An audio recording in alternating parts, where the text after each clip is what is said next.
Hello students, once again good morning to all and welcome back in the session of elective accounting.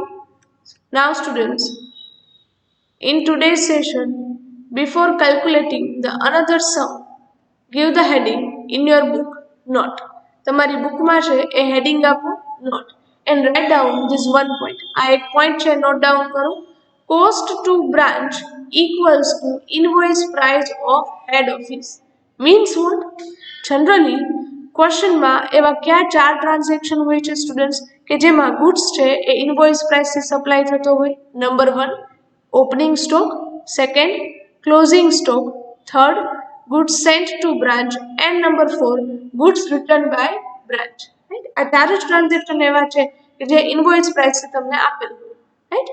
હવે જ્યારે પણ ક્વેશ્ચનમાં આ ચારેય ટ્રાન્ઝેક્શનની બાજુમાં જો સ્ટુડન્ટ્સ એવો વર્ડ યુઝ કરે કે cost to branch means what કે બ્રાન્ચને કોસ્ટ પ્રાઇસ છે, બાકી હેડ ઓફિસે કઈ રીતે સપ્લાય કરેલ છે ઇનવોઇસ પ્રાઇસથી. આ ખ્યાલ આવે છે? Right? Again I repeat, cost to branch, બ્રાન્ચને જો કોસ્ટ પ્રાઇસથી હોય દેટ મીન્સ હેડ ઓફિસે કઈ રીતે સપ્લાય કરેલ છે ઇનવોઇસ પ્રાઇસથી. જો અહીંયા હું એક જ વર્ડ ચેન્જ કરી નાખું સ્ટુડન્ટ્સ કે કોસ્ટ ટુ બ્રાન્ચ નહીં but cost to head office તો શું થઈ જશે? તો કોસ્ટ પ્રાઇસ જ રહેશે. રાઈટ? કેમ ખ્યાલ આવે? For that we will calculate one small example. Question number 16 given on page number 144 in your litho. Right? Question number 16. Keep the litho in front of you and pay attention. Right? Beauty Bureau is the branch of Fashion Fabrics. Right? Head office કઈ છે students? Fashion Fabrics. જેમની બ્રાન્ચનું નામ શું છે? Beauty Bureau. Right? The head office supplies all the goods to the branch at an invoice price. Head office છે એ બ્રાન્ચને બધો goods invoice પ્રાઇસથી supply કરે છે. કઈ રીતે? Being 25% above the cost. Means કોસ્ટમાં પ્રોફિટ કેટલો એડ કરે છે? 25%. From the following particulars, prepare only branch account in the books of Fashion Fabrics. Here you need to prepare only branch account. એક branch account જ prepare કરવાનું છે. But as you know students કે જો એ પહેલા requirement હોય તો તમારે સપોર્ટિવ લેજર્સ બનાવવાના રહેશે. પેટી કેશ અકાઉન્ટ એન્ડ ડેટર્સ અકાઉન્ટ. અને નેક્સ્ટ છે એમની પહેલાનું ટેબલ કે જે તમે ઇનવોઇસ પ્રાઇસ મેથડમાં પ્રિપેર કરો છો. રાઈટ? નાઉ સ્ટુડન્ટ્સ, ટ્રાન્ઝેક્શન્સ તમને આપેલા છે એ એક જ વાર બધા ધ્યાનથી રીડ કરી અને મને આન્સર આપો સ્ટુડન્ટ્સ કે પેટી કેશનું કોઈ ટ્રાન્ઝેક્શન છે? ગીવ મી ની આન્સર. આન્સર આપો. પેટી કેશનું કોઈ ટ્રાન્ઝેક્શન છે કે નહીં? No, petty cash transaction is not given, right? તો petty cash account બને જ નહીં, right? petty cash ની કોઈ જ વેલ્યુ જો તમને આપેલ ના હોય તો petty cash account બને નહીં. તો અહીંયા આપણે અકાઉન્ટ્સ ક્યાં ક્યાં પ્રિપેર કરશું? ફર્સ્ટ પહેલા તો ટેબલ આ બનાવીએ છીએ, right? After that next directly ડેટર્સ account, then after Beauty Bureau branch account for the year ended on 31st March 2010. ચલો અહીં સુધી ક્લિયર થાય છે સ્ટુડન્ટ્સ? આ સમજાય છે? Right? Okay. Now one by one transaction જુઓ સ્ટુડન્ટ્સ. પહેલા તો ટેબલ બનાવવા માટે તમને ખ્યાલ છે એવા ચાર ટ્રાન્ઝેક્શન છે કે જે ઇનવોઇસ પ્રાઇસથી તમને આપેલ હોય. રાઈટ? ફર્સ્ટ તમે અહીંયા જનરલી લખો છો ઓપનિંગ સ્ટોક. ક્વેશ્ચનમાં જુઓ સ્ટુડન્ટ્સ, ફર્સ્ટ ટ્રાન્ઝેક્શન આપે છે stock on 1/4/2009 means opening stock into bracket શું લખે છે સ્ટુડન્ટ્સ? Cost to branch. આ નોટ ધ્યાનમાં લ્યો. Cost to branch means invoice price of the head office. Means કે તમને ઓપનિંગ સ્ટોક કઈ પ્રાઇસથી આપેલ છે? ઇનવોઇસ પ્રાઇસથી. ત્યાં ક્વેશ્ચનમાં ત્યાં બાજુમાં પેન્સિલથી લખો સ્ટુડન્ટ્સ બ્રેકેટમાં IP, that means invoice price. Next તમને આપે છે stock on 31st March 2010 means closing stock into bracket શું લખે છે students? At cost to head office. Students, cost to head office means તમને કોસ્ટ પ્રાઇસ જ આપેલ છે, ઇનવોઇસ પ્રાઇસ નથી. ખાસ યાદ રાખજો. જો કોસ્ટ ટુ બ્રાન્ચ હોય તો ઇનવોઇસ પ્રાઇસ, બટ જો કોસ્ટ ટુ હેડ ઓફિસ હોય તો કોસ્ટ પ્રાઇસ. તો ત્યાં બાજુમાં પેન્સિલથી લખો ક્વેશ્ચનમાં ક્લોઝિંગ સ્ટોકની બાજુમાં કે કોસ્ટ પ્રાઇસ સીપી. આ ખ્યાલ આવે છે? રાઈટ? થર્ડ ટ્રાન્ઝેક્શન કયું હોય છે generally students? Goods sent to branch. ક્વેશ્ચનમાં જુઓ સ્ટુડન્ટ્સ, ડેટર્સ પછી તમને આપેલ છે good sent to branch, into bracket શું છે at cost to head office, means invoice price કે cost price, it means cost price. તો ત્યાં બાજુમાં પેન્સિલથી લખી નાખો કોસ્ટ પ્રાઇસ સીપી, જેથી કરીને કેલ્ક્યુલેશનમાં મિસ્ટેક થાય નહીં. અને એ જ પેજમાં તમને લાસ્ટ ટ્રાન્ઝેક્શન આપેલ છે goods return by branch into bracket at cost to branch. અહીંયા ધ્યાન આપો, cost to branch means invoice price. તો ત્યાં ક્વેશ્ચનમાં બાજુમાં પેન્સિલથી ત્યાં લખો IP, that means invoice price. Total 4 ટ્રાન્ઝેક્શનમાંથી 2 જ ટ્રાન્ઝેક્શન તમને ઇનવોઇસ પ્રાઇસથી આપેલ છે. ક્યાં? Opening stock and goods return by branch. તો અહીંયા જે હું ટેબલ પ્રિપેર કરું છું સ્ટુડન્ટ્સ, એમાં બાકીના 2 ટ્રાન્ઝેક્શન લખું નહીં તો ચાલે, right? So first give the heading goods supplied at cost plus how much profit 25%, number of columns particulars invoice price profit and cost price.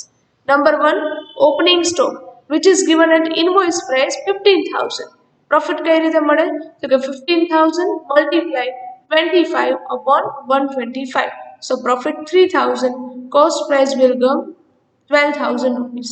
Next goods returned by branch which is given at invoice price of 1,000, એમના પર profit calculate કરો, multiply 25 upon 125, so profit 200 and cost price will come 800 rupees. બાકીના જે 2 transaction હોય છે students, closing stock and goods sent to branch, એ તમને ક્વેશ્ચનમાં cost price થી જ આપેલ છે, એટલે આપણે અહીંયા ટેબલમાં લેતા નથી, right? Now, one by one, we will take all the transaction. First, opening stock is given. First effect क्या आपो छो? In your branch account, debit side, write down first of all heading આપી દેજો to opening balances of assets. ત્યાં લખો opening stock amount 15,000. આ invoice price થી છે કે cost price થી? Invoice price થી. So write down in the bracket IP, invoice price. તરત જ સ્ટુડન્ટ્સ ઇનવોઇસ પ્રાઇસ છે એટલે તમને યાદ આવવું જોઈએ કે આમની ઓપોઝિટ ઇફેક્ટ ક્યાં આવશે? બ્રાન્ચ અકાઉન્ટમાં જ credit side. Write down by opening stock reserve account into bracket difference, right? 3,000 rupees પ્રોફિટથી અમાઉન્ટ મૂકો છો. આ બંનેની સેકન્ડ ઇફેક્ટ ક્યાં આવે સ્ટુડન્ટ્સ?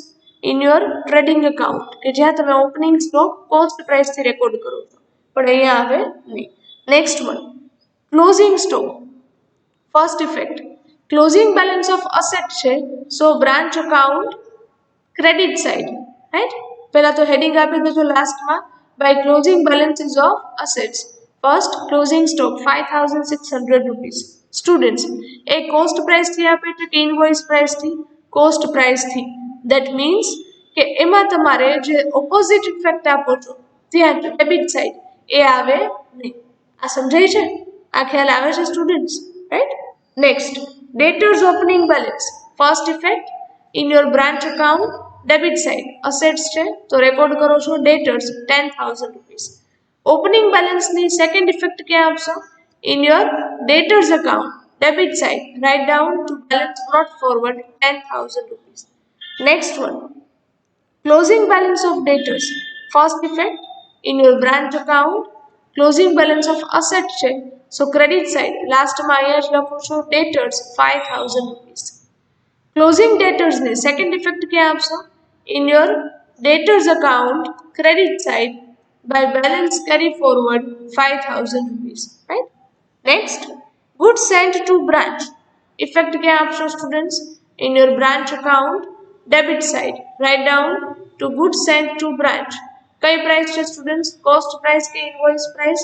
Cost price 48,000 rupees.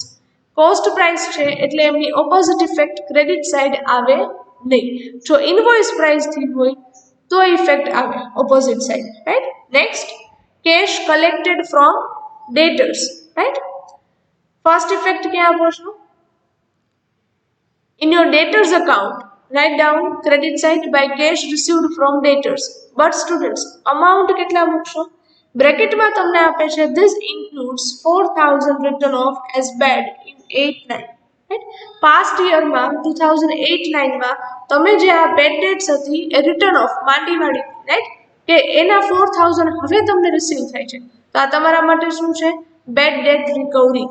તો અહીંયા તમારે ડેટર્સ અકાઉન્ટમાં નેટ કેશ રિસીવ્ડ જ મૂકવાના છે. ટોટલ છે 40,000, જેમાંથી 4,000 બેડ ડેટ રિકવરીના શું કરશો? Minus. So net cash received 36,000 rupees. Bad debt recovery 4,000 ની ઇફેક્ટ ક્યાં અપાય સ્ટુડન્ટ્સ? તમારા પીએનએલ અકાઉન્ટમાં credit side, right? Then after આ બંને કેશ રિસીવ્ડ અને બેડ ડેટ રિકવરી ની સેકન્ડ ઇફેક્ટ ક્યાં આવે? In your branch account credit side. શું લખશો? બાય કેશ અકાઉન્ટ એન્ડ તમે કેશ સેલ્સમાં પ્લસ કરતા કેશ રિસીવ્ડ ફ્રોમ ડેટર્સ ત્યાં લખો 36,000 plus bad debt recovery 4,000 rupees. ચલો એ સુધી ખ્યાલ આવે. Next one, branch expenses paid by the head office including wages of ₹800. બ્રાન્ચના એક્સપેન્સીસ પે કોણ કરે છે? Head office. તો એની ઇફેક્ટ આપણે ક્યાં આપીએ છીએ? In your branch account debit side write down to cash account into bracket expenses, right? Amount 4,800, જેમાં 800 રૂપીસ શેના છે સ્ટુડન્ટ્સ? વેજીસના. વેજીસ હોય કે કોઈ પણ એક્સપેન્સ હોય, બ્રાન્ચ અકાઉન્ટમાં તો બધા મૂકો છો સ્ટુડન્ટ્સ, બટ આ જે ટ્રાન્ઝેક્શન છે એ ધ્યાન તમારે ક્યાં રાખવાનું? જ્યારે તમે આ એક્સપેન્સીસ રેકોર્ડ કરો છો, સેકન્ડ ઇફેક્ટ આપો છો પીએનએલ અકાઉન્ટમાં, ત્યારે કેમ? તો કે પીએનએલ અકાઉન્ટમાં અમાઉન્ટ કેટલી મૂકશો? તો કે 4,800 minus 800 rupees of veggies, right? A minus કરીને નેટ અધર એક્સપેન્સીસ તમારે લખવાના 4,000 પીએનએલમાં, અને 800 રૂપીસ જે વેજીસના છે એની ઇફેક્ટ ક્યાં આપવાની? Trading account debit side, right? એટલે અહીંયા તો આપણે બધા રેકોર્ડ કરશું, બટ જ્યારે ટ્રેડિંગ અને પીએનએલમાં મૂકો ત્યારે બાયફર્કેશન કરવાનું, રાઈટ? નેક્સ્ટ, ડિસ્કાઉન્ટ અલાઉડ ડેટર્સને જ આપો. તો first effect debtors account credit side by discount allowed 300 rupees. Second effect ક્યાં આવે? PNL account debit side. Then after bad debts written off. First effect debtors account credit side by bad debt 700 rupees. Second effect P&L account debit side. Next, salary payable to branch manager outstanding on 31st March 2010. Branch manager ને salary ચૂકવવાની બાકી છે, outstanding salary, અને એ પણ શું છે? 31st March 2010. Students, આ opening balance કહેવાય કે ક્લોઝિંગ બેલેન્સ?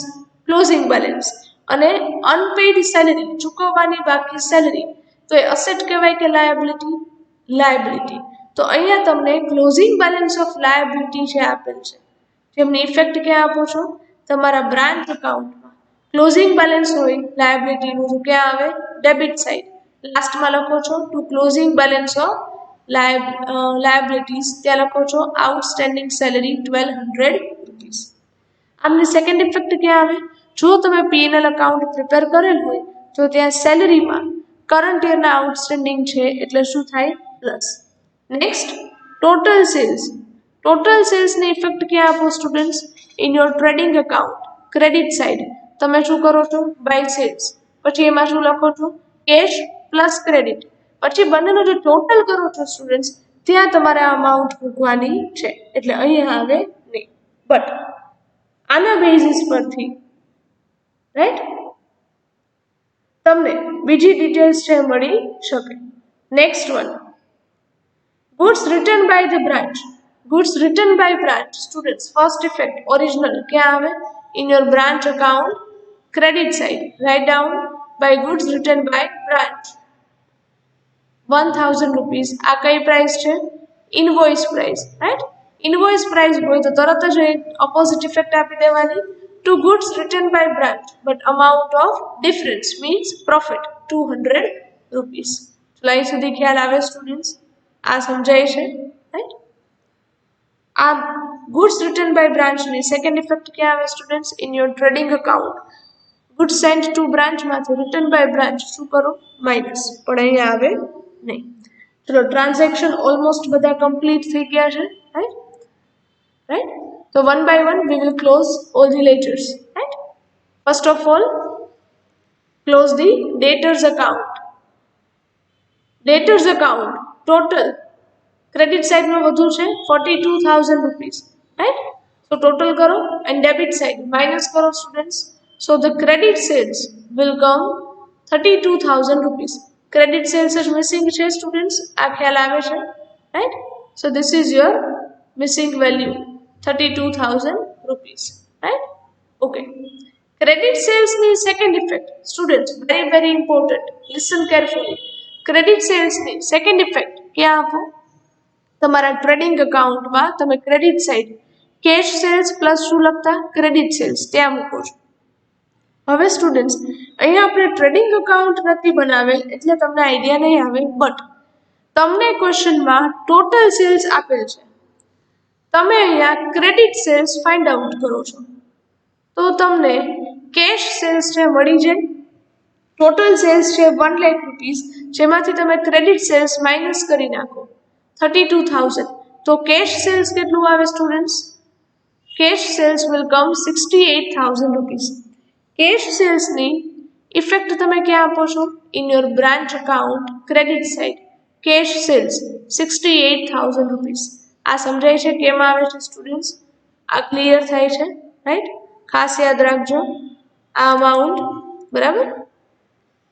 ઓકે, કે કેશ સેલ્સ કઈ રીતે આવે છે? તમે ડેટર્સ અકાઉન્ટ ક્લોઝ કરશો, તમને ક્રેડિટ સેલ્સ છે મળશે, એટલે તમે ટોટલ સેલ્સમાંથી માઇનસ કરતા તમને શું મળશે?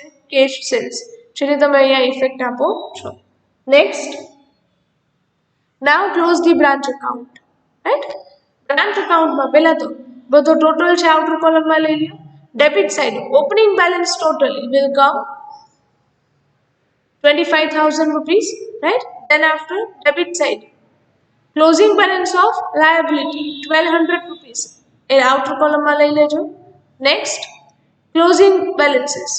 Credit side જુઓ, તમે પહેલા અહીંયા લખેલું છે by cash account, બધાનો ટોટલ કરી outer column માં મૂકો 1,08,000 rupees. Then after, next, closing balances of asset. Total કરી આઉટર કોલમમાં મૂકો છો, which comes 10,600 rupees. Now make a total which comes 1,22,600 rupees and deduct the debit side. So